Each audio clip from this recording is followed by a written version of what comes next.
আসসালামু আলাইকুম। আমরা আপনারা জানেন যে গত 8 তারিখ থেকে বাংলাদেশ জাতীয়তাবাদী দলের চেয়ারপারসন দেশনেত্রী বেগম খালেদা জিয়া, বাংলাদেশের সাবেক 3বারের প্রধানমন্ত্রী, এই লন্ডন ক্লিনিক হসপিটালে প্রফেসর প্যাট্রিক কেনেডির অধীন ভর্তি আছেন। ওনাকে এ পর্যন্ত বিভিন্ন বিষয়ে, বিশেষ করে লিভার, কিডনি, হার্ট এবং রেমাটোলজি, ডায়াবেটোলজি, ডার্মাটোলজি সহ বিভিন্ন বিষয়ের সময় বিশেষজ্ঞ চিকিৎসকরা ওনাকে দেখেছেন। বেশ কিছু পরীক্ষা গত 17 দিনে ওনাকে করিয়েছেন এবং আমরা আশা করছি যে ওনার যে পরীক্ষার রিপোর্ট, তার মধ্যে দু একটা এখনও আসেনি। কয়েকটা পরীক্ষার রিপোর্ট এখানেও হয় না, কয়েকটা পরীক্ষা আছে, সেগুলো বাইরে থেকে করাতে ওনারাই করাচ্ছেন। তো সেগুলো হয়তো চলে আসবে এবং আজকেও ওনাকে এখানকার বিশেষজ্ঞ এবং কিংস কলেজের বিশেষজ্ঞরা ওনাকে দেখেছেন, ওনার পরীক্ষা করে স্বাস্থ্য পরীক্ষা করেছেন, আমাদের ডাক্তার সাহেবদের সাথে কথা বলেছেন। আমাদের দলের ভারপ্রাপ্ত চেয়ারম্যান জনাব তারেক রহমান এবং ওনার সহধর্মিনী জুবাইদা রহমান এবং শামেলা রহমান সহ ওনার নাতনিরা উপস্থিত ছিলেন। আমাদের ডাক্তার সাহেবরা উপস্থিত ছিলেন। এখানে যেমন মামুন ডাক্তার হুসেন আছে, বাট আমাদের প্রফেসর সিদ্দিকী সাহেব, প্রফেসর শাহাবুদ্দিন সাহেব, প্রফেসর নুরুদ্দিন সাহেব, ডক্টর জাফর ইকবাল ওনারা উপস্থিত ছিলেন। ডক্টর হাসান ইমাম আল হাদি সেও উপস্থিত ছিলেন। এই মুহূর্তে আমাদের সাথে বিএনপির ইউকের জনাব এম এ মালেক এবং জনাব কয়সের ভাই এবং সহ আমাদের কামাল ভাই সহ বিএনপির পারভেজ ভাই কই, পারভেজ ভাই তো একদম পিছনে। যাই হোক, আমাদের বিএনপির স্থানীয় নেতৃবৃন্দ উপস্থিত আছেন। ওনারা সার্বক্ষণিকভাবে সবসময়ই থাকেন। ম্যাডামের বিশেষ সহকারী হিসাবে মাসুদও এখানে আছে আজকে।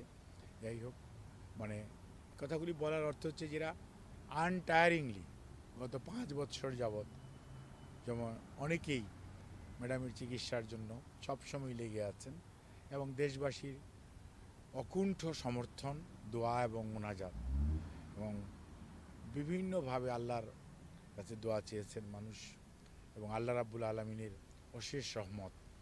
আজকে বেগম খালেদা জিয়া এখন এখানে চিকিৎসা করাচ্ছেন এবং উনি আমরা যেরকম নিয়ে এসেছি তার চেয়ে বলতে পারেন যে আমাদের চিকিৎসার ব্যাপারে এখানকার মেডিকেল বোর্ডের সদস্যরা সবাই ভূয়সী প্রশংসা করেছেন।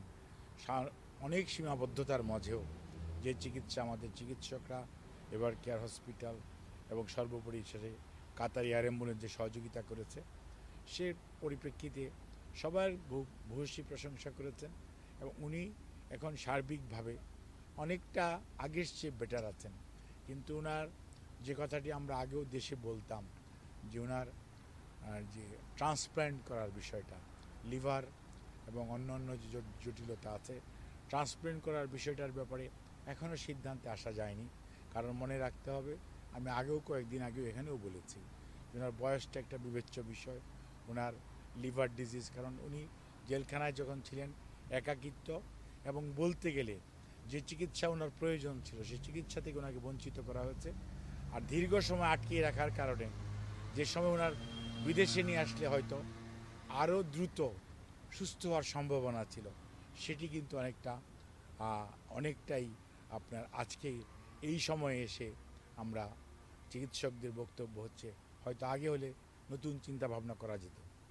এই অবস্থার মাঝে এখন পর্যন্ত আগামীতে মেডিকেল যে চিকিৎসা, অর্থাৎ ওষুধের মাধ্যমেই ওনার বিভিন্ন রোগের যে চিকিৎসা চলছে সেটা অব্যাহত রাখার জন্য এখন পর্যন্ত এখানকার বিশেষজ্ঞ চিকিৎসকরা এবং জন হপকিন্সের চিকিৎসকরা সহ সবাই মোটামুটি একমত এবং সে অনুযায়ী চিকিৎসা চলবে।